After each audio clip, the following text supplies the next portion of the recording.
And this is Writer's Voices with Monica and Caroline. I'm your host, Monica Hadley. With me is my mother and co-host, Caroline Kilborn. And what do we have in store for listeners today, Mom? Well, we have a very interesting book. It's by Dani Antman, and she is an internationally known energy healer and interfaith minister from Santa Barbara, California. She has been at the forefront of energy medicine and healing since 1992, when she graduated from the Barbara Brennan School of Healing. She was a senior teacher at the School for Non-Dual Healing and Awakening for 9 years, has led workshops and all kinds of things. And this is extremely interesting, extremely interesting. So we welcome her today. Welcome to Writer's Voices, Dani. Hi, Monica. And your mom is there? Did I hear that correctly? Yes. That's me. Oh, how sweet. Hi there. So now, Dani, I understand you have a bit of a connection with Fairfield. I don't know if you know that or not. I know a bunch of people there. Yeah. Well, the foreword of your book was written by Marcy Shimoff, who used to live here. Yes. And to live there and teach there, I believe, right? Yep. And I think wrote her first book here, possibly. I believe she was here. Yeah. And I've listened to interviews by Rick Archer, who I think lives in Fairfield, from Buddha and the Gas Pump. Yes. Possible? Yep. Yeah. Yep. And and you're in Santa Barbara, right? I am. So I wondered if you know Marcy Lucart, who is a friend of Marcy Shimoff's, who lives in Santa Barbara and used to live in Fairfield. No, but maybe I should. Yeah, I think you should. I think you should. Yeah. So, Wired for God, this is, and the subtitle is Adventures of a Jewish Yogi. Yes. Yes. So this is a memoir about your own spiritual journey. It is, and it's been a circuitous one, and I think a very unique one. And at the same time, it has some aspects that are very universal to all seekers. You know, in the foreword, Marcy writes that there are very few accounts of spiritual awakening written by women. And to my knowledge, this is the first to explore the unique combination of Jewish mysticism and Kundalini science. Yes. And it's also, I'm not a scholar, just to make that clear, so most of my writing is about experiences that I've had, that awakening experiences, and I would then go back and look for written support for what I had experienced in both those traditions. So one of my teachers always said, have the experience first, and then find the similarities in, traditional texts. Oh, interesting. What I found interesting was you must have kept it in an extremely minute detailed journal. Yeah, because of the things that you could detail and everything. That was amazing, just amazing. It's interesting. For half of the book, I had detailed journals. The other half of the book, I had to use memory, and memory is an interesting thing. It's really, when you don't have notes, you have to search your memory, and I've included dialogue that is accurate to my memory. It's probably not word for word, but it's pretty close. And I found I had to go back in time and completely re-immerse myself in certain periods to remember what it was like on a sensate level to be able to write about it. And then I really had to be careful because I wanted it to be truthful. So that took time. I bet. I want to get back. I want to delve into that a little more about the difference in writing between the times you had a journal and the times you didn't. But let me start out actually with why you decided to write a memoir about your experiences. By the time I started writing, I had completed, I think, 14 years of pretty steady, focused meditation that had led to a number of different openings and led me back into the Jewish path of my birth. And I found myself in dialogue with clients and other people pretty consistently about some of the things I had experienced. So I thought it would be valuable for other people to hear it that were outside of my immediate circle.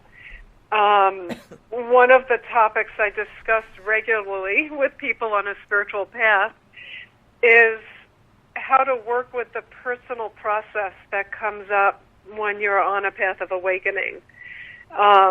Many people assume that if they've had a big opening or a light-filled experience, they've arrived. And then what I have found instead is that you go into a deeper dive inside to kind of bring up the next level of process.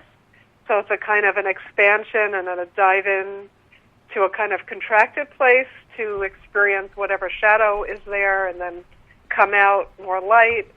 I've had a rather consistent process that has looked like that until things got very quiet after about 14 years. And I never thought it would be 14 years. I kind of thought, well, that was a good experience. Now I'm there. So not true. So people think they've arrived, and actually they're just getting started. Yeah, that's what I kept finding. And even now, I don't know that I'm finished with anything. I think it's an ever-deepening process because the unlimited is unlimited. The infinite is infinite. Yeah. And I don't even know that I could say that I could know what's next. You know, I know that I still have a practice, and it seems to me that that practice anchors me in non-dual awareness in a sense of illumination from within. And because life is so much of a roller coaster lately, I need to do my practice. Mm-hmm. Because otherwise I'm apt to forget, you know.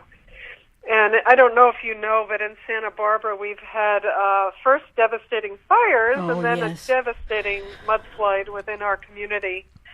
And it's going to take many years to clean this up. There's 300 damaged houses here.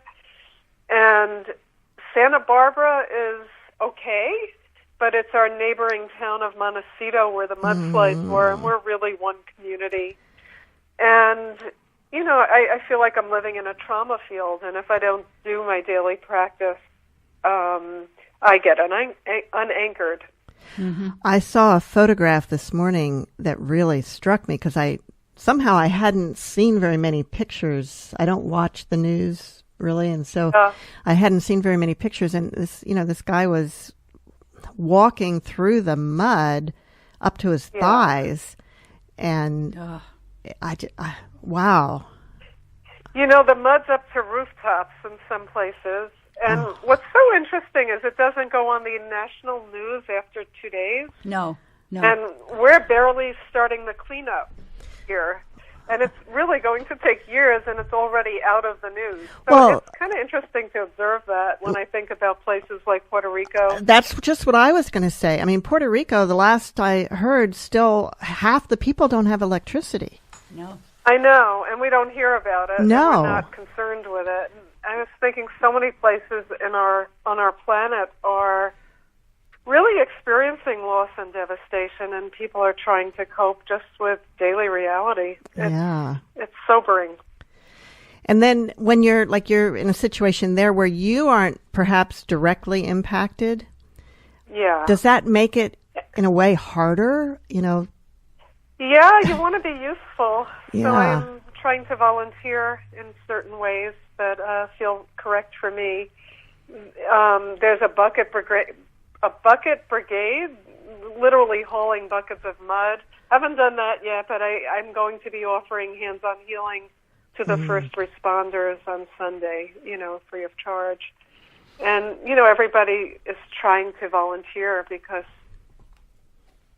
it makes you feel less helpless. Yes, yeah. Mm-hmm. And that's, communities can really grow and strengthen from crisis. Yes, and I hope that's the case. There's already a T-shirt out that says Montecito Strong. Oh. So Oprah and Ellen DeGeneres live here. They've been on the news a bit. Ellen had Oprah on her show talking about the Montecito mudslides. Oprah was affected but not devastated. I know there's mud in her backyard. Yeah, well, compared to having mud all over your house, I guess that's not so Yeah. bad. Yeah. So, But I was just going to say, in a way, the spiritual path is about that, because whether the devastations are inside from our childhood or exterior, I believe the challenge is how do you stay anchored and centered and not get on the roller coaster, really stay anchored within. well, it's interesting when you said that, you had these experiences of awakening and you thought, that meant you had arrived, but you realized how much more work there was, how much more of a process there was. And that's good to let people know, because sometimes, Fairfield's a very spiritual community. There's a lot of people that are on a spiritual path that may be different from kind of the normal in our country. And yet some people who are supposedly awakened or enlightened, and you look at their lives and think, well, they're not that great, or, that, right.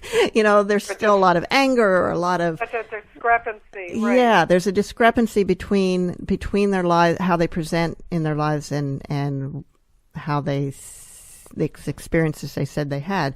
So in a way, you're kind of giving an explanation for that.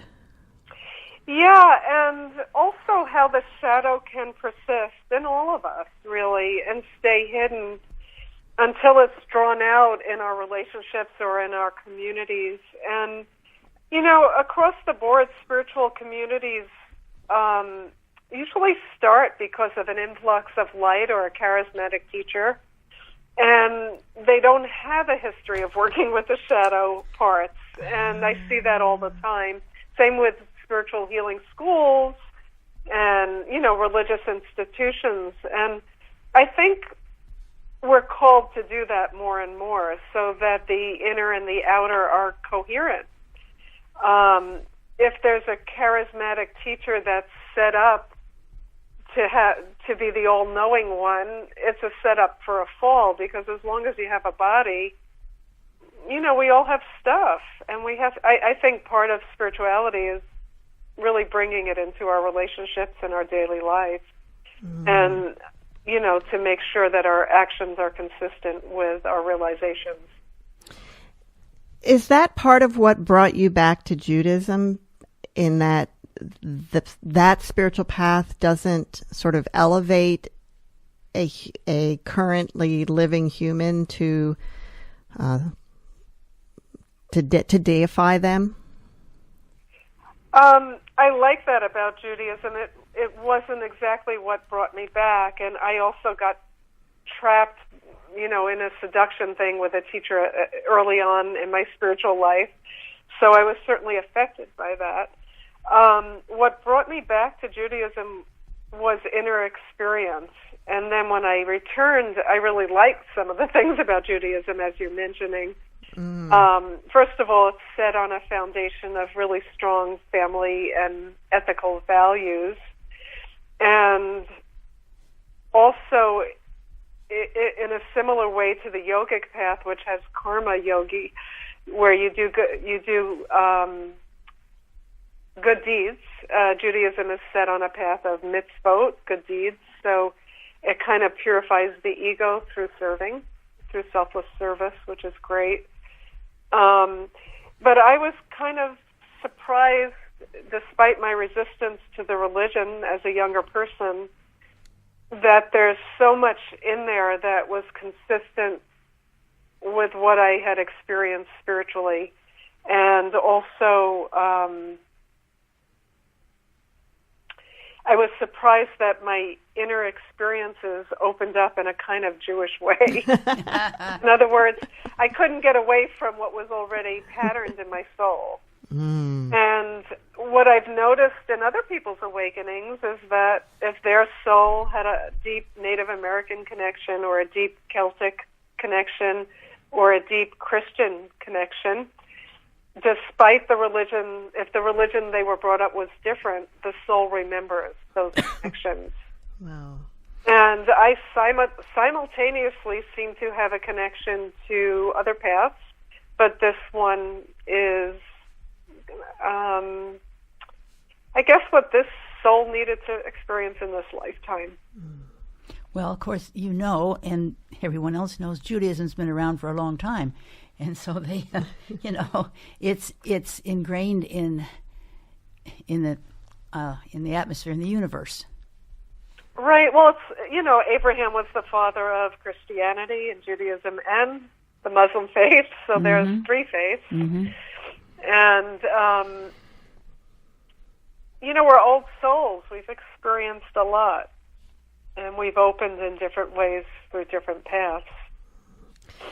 I know my teacher, Swamiji, had several non-Jewish students who remembered being in the Holocaust in a previous life, or at Masada, which was a tragic episode in Jewish history where there was a mass suicide. And vice versa, I remember being with Jesus. So, you know, we're complicated beings. Dani, do you think you would have ever come to have this appreciation for Judaism if you hadn't gone, you know, maybe through some of the more Eastern traditions? I don't know. I think in hindsight, I came in with a struggle with Judaism. I came into this life with a struggle with Judaism, and therefore I searched elsewhere and somehow was led back. I think of it as a kind of destiny line for each person, that when you start seeking, the teachers appear, and they have hopefully what you need, whether it's looks, quote, positive or negative. So even my negative experiences, I look at as positive in the moment because I learned from them. But each person's path is really unique. One of the things I've noticed is you need courage sometimes to change your path if it's not working for you. And often that involves changing community, which has happened to me more than once, and can be scary because a lot of people go primarily towards community. We're so hungry for community. Many people don't have good family life, and they come to spiritual community to heal their family dysfunction. Well, it takes a great deal of courage to change direction, too, at those times. It does, and a lot of trust. For me, when I disconnected for a time from the Kabbalah community that I had been studying and teaching with, to me it felt like I was jumping into an abyss, and it felt like total faith and trust that something would happen after that, and it did very quickly. I had started to pray for another teacher, and the right teacher appeared in 2 weeks, and it was one of the more surprising moments of my life, because I had never had a prayer answered that quickly. Well, you know, there's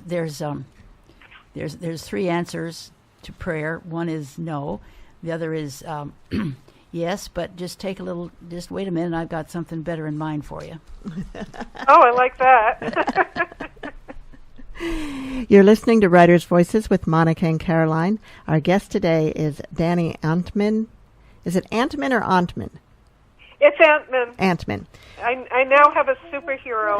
That's right. Wired for God, Adventures of a Jewish Yogi. And there's a great story about an ant in here. Yes. I could say a little bit about that. It was after many years of meditating, really kind of at the 12 or 14-year point, when I was just sitting outside having a lovely cup of tea at 7 in the morning, and was very, very relaxed and open. And I got fascinated by a little ant that I could see on the ground running around with a very big crumb in its mouth, I guess. Do ants have mouths? It looked like a mouth. Yeah. And I heard a voice that said, you're like this ant, you know. You could drop your burden, you could drop this oversized bundle that you're carrying, which is like all your karmas and all your stuff, anytime you want. You could just drop that. And as I heard that voice, my mind went completely vast in a way that I had never experienced before. There was no person, no Dani, no mind. And there was just this expansion into vastness and awareness. And it persisted. And it didn't go away right away. It persisted. And I had a taste of absolute reality that hasn't left. Mm-hmm. It became a benchmark, you could say, for what that's like, what it would be like to exist within that vastness as awareness. But can you do talk in here about, maintaining that and how it comes and goes, but could you actually function in the relative world in that state permanently? My guess is yes. My guess is yes, because if you can for whatever amount of time, then yes, you could just expand more and more into that. And at the same time, if you're making food, you focus on not cutting your finger with a knife. Right. So there's a certain kind of focus to that. But I don't believe it's separate from that vast awareness. And there is an adjustment period of functioning that way. And at times, I still come and go. The Kabbalists have a phrase for that. They call it running and returning to the source. And, I certainly experience that still. But the awareness is palpable and accessible. It's not as if it's far away. It's always right here.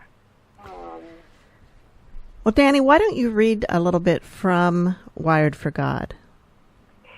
Okay, I thought I would read something from the very beginning. It's chapter 3. When I first started healing school, I had been a freelance artist. I had been an armchair explorer of spiritual books, but I never had a spiritual path. I just liked reading books. I thought that was a safe way of kind of dipping one's toes into the water. And a psychic channeler had told me I was actually supposed to be a healer, not an artist. And I was quite surprised by that. It was a little bit of a shock. And she sent me on a search for a book. And I had found Barbara Brennan's new book, which was called Hands of Light. It was published in 1988. And it was one of the first books that talked about hands-on healing as something you could learn to help other people. And it talked about subtle bodies, subtle energy fields in a very kind of scientific and learnable way. And I was so floored by the book that I signed up for a 4-year training without really knowing much about anything. I just said, okay, I'm going to do this. You really jump into things, don't you? Yeah. You're like, you go all in. I was not prepared really at all what I would find. And this is my first day at healing school. I thought I would read a little bit. And just to say on a general level, it was opening up as a healer that started me on my spiritual path, because I had to heal myself first before I could learn about other people. So 126 of us gathered in Bridgehampton, New York for this first large-scale training in healing science. Before this year, Barbara had taught only a few small groups of students. This group hailed from all over the United States. A few people even came from Europe. Amongst us were doctors, nurses, chiropractors, housewives, physical therapists, psychologists, and veterinarians. I was one of the youngest in the group. I was 31, I think, or 30, and had no previous experience with energy work, touching bodies, or psychotherapy. I embarked on this quest for transformation with uncontainable excitement. unable to imagine the end point of the journey that will culminate in opening a healing practice of my own. I showed up at every class with a sense of wonder and discovery. The community room, set up with rows of folding tables topped with soft pads and blankets, looked like a makeshift triage center. We paired up student healer with student client to practice the steps of echelation, the hands-on healing that we had learned in the intro workshop. We were guided to start by holding our client's feet and gradually work our way up the body, touching the ankles, knees, hips, and 6 of the chakras. I imagined light coming from my hands and charging each chakra with energy. An assistant standing on the stage said, "Just allow the energy to flow outward from your hands. Don't push or pull. Stay in allow mode." I had never done anything remotely like this, and touching someone in this way felt very unfamiliar. To my surprise, my hands became very warm, heating up as soon as they made contact with the woman lying on my healing table. My hands could sense the energy flowing upward through her body, a movement that was subtle but palpable. Halfway into the healing, I became very tired. My back hurt and my energy waned. I could hear other people on the tables crying and moaning and screaming, and it made me anxious. I wondered if I had landed in an otherworldly hospital or a loony bin. Truly. I bet. As Barbara Brennan glided over to my table to check my technique, she fixed her laser beam eyes on me, and I could feel her gaze tickle my insides as it scoured my innermost being. The air around us thickened and seemed electrified. "Dani, you need more energy to do this work. Try breathing like this," she suggested. She expelled air forcefully through her nose, a technique that brings light and oxygen into the pituitary gland in the center of the brain. She told me that it would increase my ability to see different levels of reality by opening the 6th chakra. I bravely imitated her breathing, making snorting noises through my nose, and I became a little lightheaded. "You need more grounding. Feel your feet," Barbara said, noticing that I was about to swoon. "That's it. Now just sink your energy hand in deeper here. There. Can you feel that, Dani? You're seeing," she pronounced suddenly. "Can you see the green heart chakra under your hand?" Just as she spoke, I could see it, a small emerald green heart chakra spinning like a top. It appeared on my mind screen, visible with my eyes closed like a dream image. Within seconds, the image began to fade. Barbara noticed and instructed, "Feel your legs, draw energy up through the earth. You need more power. Then allow the energy to come out of your hands." I bent my legs and imagined red-hot energy coming up from the core of the earth, through my legs, my torso, my arms, and into my hands. I flushed and started sweating as a surge of energy transferred from my hands to my client, who registered the energy with a sigh as her whole body relaxed. "Good," Barbara confirmed, as she moved on to assist the next healer. What just happened, I wondered, elated that I could suddenly see a chakra. The likely explanation is that Barbara's higher vibration induced in me the ability to see on the subtle level. It was as if a veil had lifted and the chakra simply appeared on my mind's screen. Although my eyes were closed, no effort was required to see it. Most of us came to the school because we wanted Barbara's magical ability to see into the body and soul. There's a deep power in being truly seen. It gives us the confidence to live into our true potential. We explored subtle energy as if it were the most normal thing in the world. Being in the company of like-minded others created a group resonance which facilitated faster learning of these skills. The energy work itself came easily to me, and we practiced opening to the different levels of the energy field, very much like the way a vocalist practices musical scales. Should I pause there? Sure, that's a great place. So, it did seem almost like you went into this on a whim. Yep.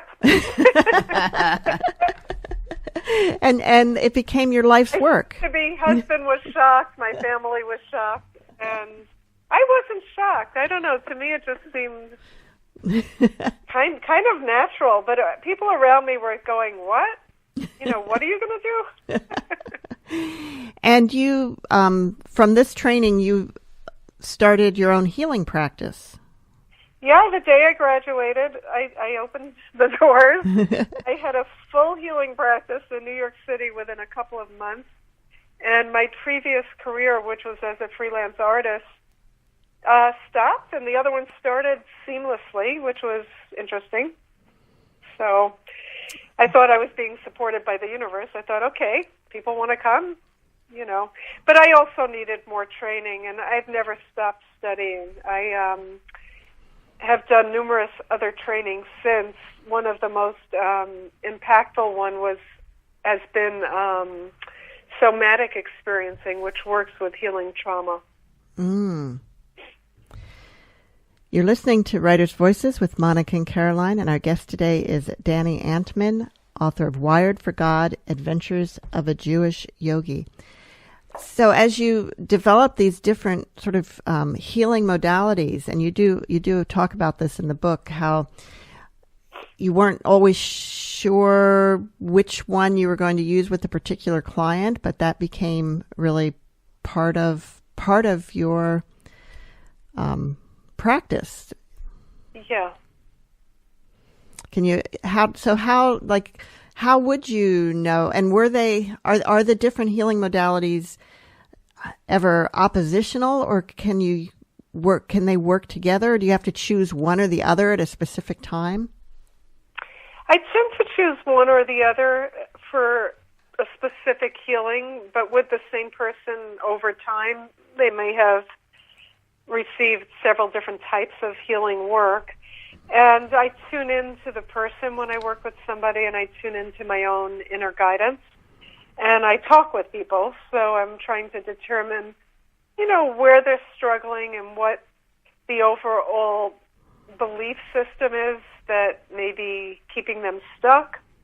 And I choose one of several different modalities that I kind of have in my toolbox to address, maybe in the most effective and efficient way, the stuck places.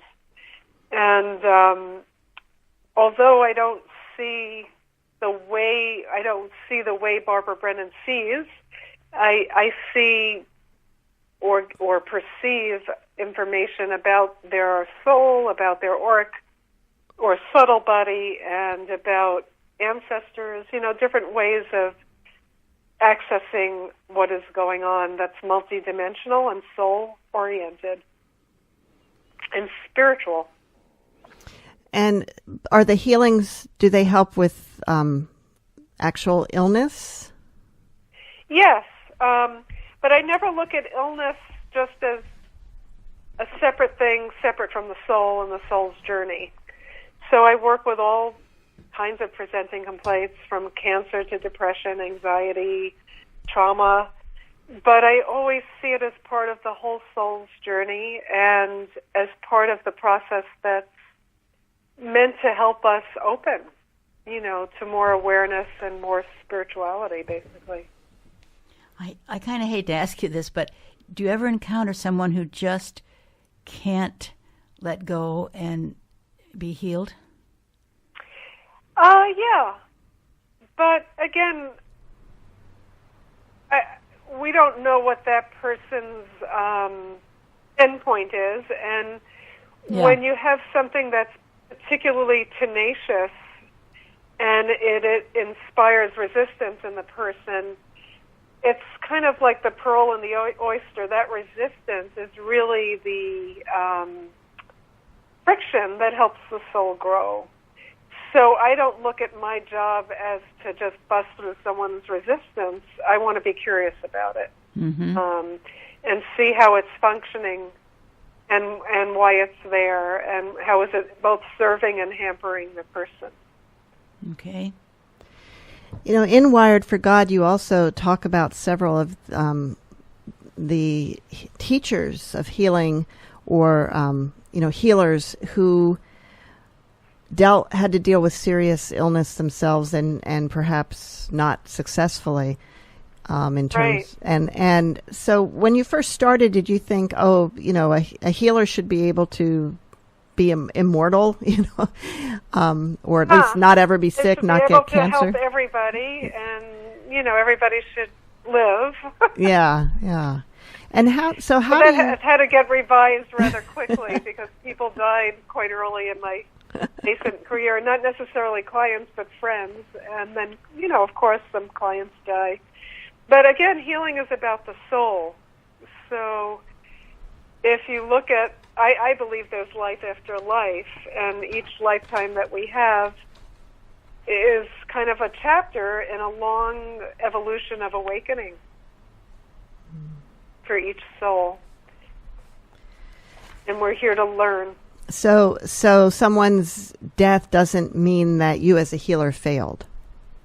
Exactly. Yeah. Or that the person failed. Or if someone gets cancer. I mean, sometimes in kind of New Age thinking, there's this idea that if we're positive and good, then we won't get cancer, and we won't get heart disease, and we won't get this or right. that. And if you do get that, or if we're spiritual and we eat enough organic food, we won't get sick. Right.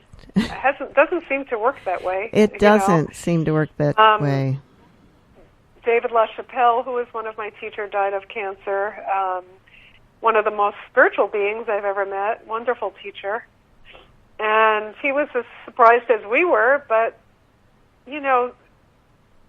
his soul, as his soul grappled with it, I would say he just faced his disease with such calm presence and determination and opening. He was really, really creative during the time that he was most sick and inspired a lot of people, taught a lot of people during that time. And I believe his journey continues. I would have liked him to have stayed more for a longer time on the planet, but it wasn't meant to be. You're listening to Writers' Voices with Monica and Caroline, and our guest today is Dani Antman, author of Wired for God, Adventures of a Jewish Yogi. Well, as you also, can I say that I had a kind of near-death experience myself, and being outside of the body with full consciousness, looking down upon my body in a pretty severe car accident, changed my life in the sense of giving me the perspective that we're really not our bodies, that consciousness will continue. And for the time that I have this body, I really want to approach life with a kind of freedom and fearlessness so that I get the most out of this trip, and being free from the body in that particular way gave me access to that fearlessness. It's never left. So I feel much more free to explore different things without old belief systems anchoring me down, like, you're not good enough to do that, you shouldn't try that, you shouldn't write a book because you've never written a book before. What do you have to say? All those voices. So. Yep, all those negative things that try to keep people from achieving. Exactly. And if they listen to them, then sometimes they never even try. Right. So, a near-death experience can be looked at as a negative. Wow, I almost died. I should go hide now. I'm scared. For me, it was a very big positive. I almost died. What am I going to do with the rest of my precious time in this body? Wow. Mom, did you have something else you were going to ask? Oh, I was going to say that person that died that she thought was such a good healer and so forth. His energy is still working. It's working. All the people that he helped, and it's in the universe. It's working. It's working through you too. Exactly, and he did help a lot of people. He had these circles all over the U.S., small circles. He wasn't well known, but everybody whose life he touched, David LaChapelle, will never forget him. That is for sure. Well, let's go back to at the beginning. You were talking about that for part of this time that you write about, you had journals, and for other parts you did not. So when you were, why? First of all, why did you journal during some parts of your life and not others? I actually did journal during the others. I burnt journals when I moved across country. Okay. And I left the East Coast. I had a box, and I was getting rid of stuff, and I burnt them. And I regret doing that because it would have been helpful to have them. Oh, yeah. And then later on, when I met the person who I call Swamiji, the adept in Kundalini science, he asked us to keep notes. So for 14 years of that time, I kept notes. And, there are two different experiences of writing, and I don't know if I have a preference of one over the other, because I had to go through 14 years of notes to pick out a few choice episodes to write those chapters. So it was actually a lot of work to filter out and pick what really resonated, what would resonate with a reader, and how to summarize sort of groups of years where things sort of didn't change for a few years and then they changed. And in the other case, I had to go back and try to remember accurately. And in a way, that was a little more fun because it was like going backwards into the movie of your life and making it real again and seeing what you saw, trying to be there in the moment and then stepping back with a wider view to see what I learned. Right. Plus, even though, like you said, you were trying to be truthful, but you weren't limited to the truth that you had captured at that time. Exactly. Yeah. Exactly. And again, the writing process is one of having to make a dramatic arc in each chapter with a beginning, middle, and an end, and a climax for each chapter. And having to pick a story that has some impact, right? Because otherwise you're just going on and on about your life, and it's kind of boring. And I found that process difficult. I'm a new writer, and I would say the first 10 or so chapters were extremely hard to write. I kept tearing up pages, as people do, and trying to figure out, well, what is it I'm trying to say here? What's the theme of this chapter? Why am I so interested in writing about this? And what will other people get from my writing about this? So it was tough at first. Did you sort of plot it out in advance? Did you say, okay, I'm going to do a chapter on this part of my life and this part and this part? Or did you sort of just start writing and okay, here's the next thing? I did plot it out, but it changed. Okay. I did have a kind of idea and structure, and it got rearranged at the end because I realized certain things needed to be switched in order. And but I kind of stuck to an outline. And when you write a memoir, you have the advantage of time because it's more or less linear. So you could say my years at Barbara Brennan, my years doing Kabbalah, which is what I did, my years with Swamiji. Right. So that made it a little easier. I have seen memoirs that were not chronological, and I actually often find that confusing. I like that you did it chronologically. Oh, yeah. Also, the spiritual development opened up in stages with each different teacher. So I felt it was kind of important to be linear there. Right. So how long did you spend writing this? 3 years. And was that sort of more or less full-time, or in between other projects? Well, I work full-time as a healer, and I'm also an interfaith minister. I do weddings. Oh. And I would write, towards the end, I was writing almost full-time. But in the beginning, I would set my aim at 2 hours a day. And then there were days I couldn't write, of course, and other days where I got obsessed with writing, and I would wake up in the morning hours revising a chapter in my head. So I'd start writing at 6 in the morning, as writers do sometimes.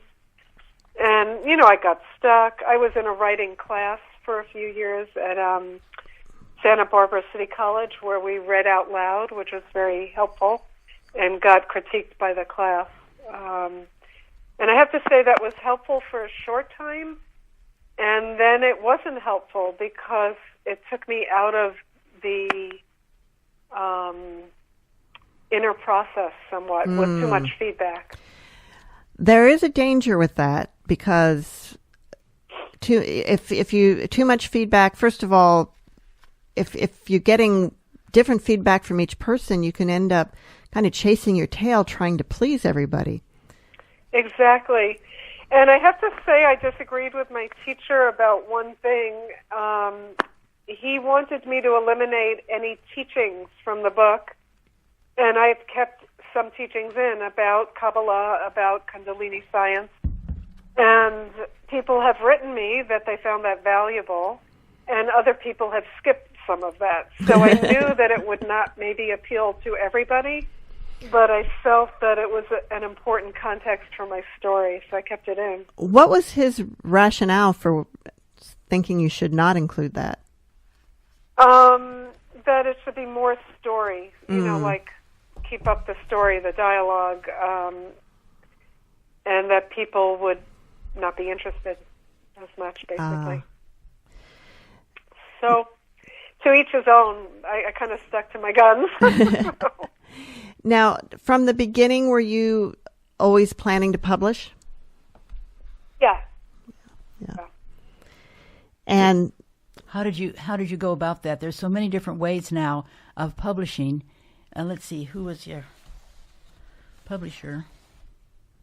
It's Turning Stone Press, and actually Marcy has published with them, and she recommended them. And I sent out a whole bunch of proposals, and they responded first. And I liked what they had to say, but it is a self-publishing division within the larger company of Red Wheel Weiser. And that's been an advantage in that the bookstores can order from Red Wheel Weiser, and they like that. So that's helped me. But on the other hand, they don't do any publicity for you. So I've had to do that myself with the help of a PR person that I have hired.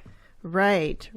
And who's the one who got in touch with us on your behalf? Yeah, Sydney. Yeah. Sydney of JKS Communications.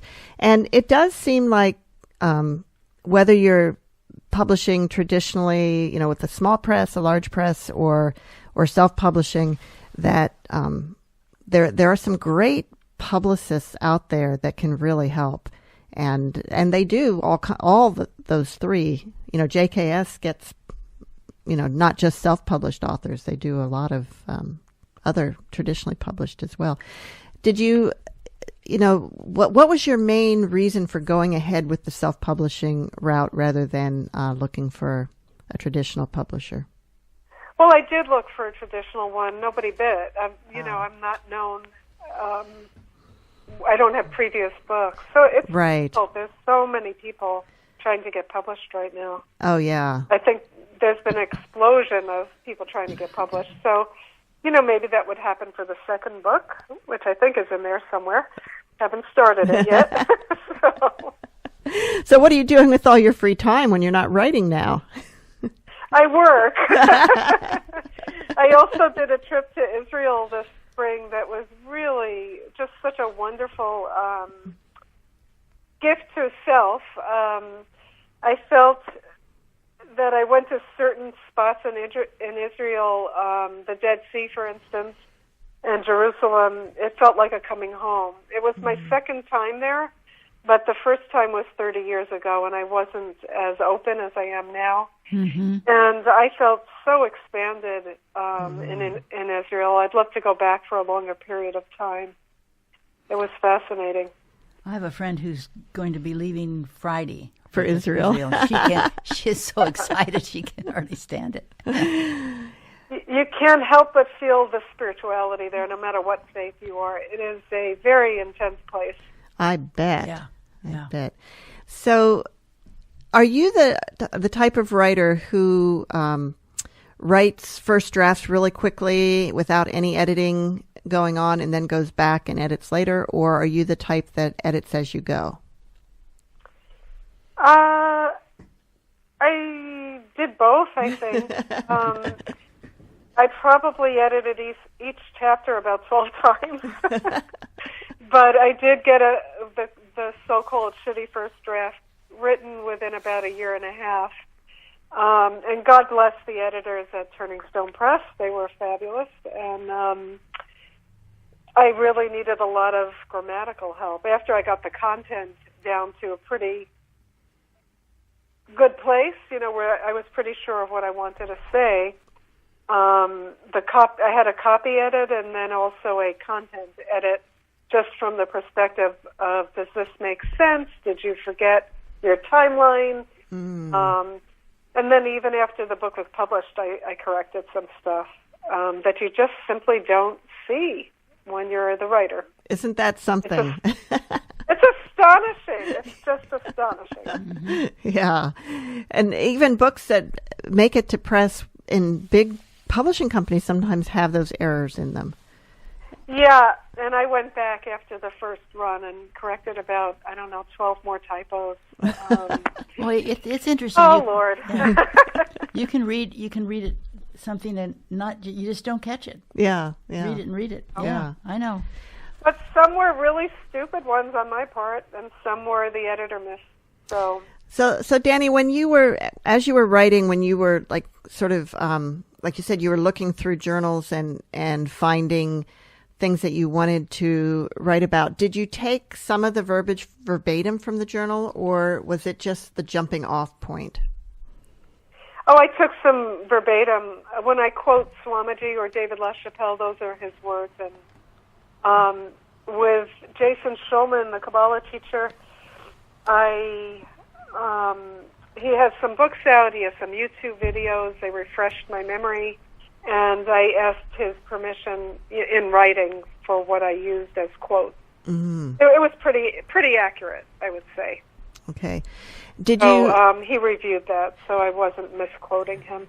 And when you were, like I said, reading through these journals, did it provoke memories that you had forgotten before? And if you hadn't had the journals, do you think you would have recalled those things?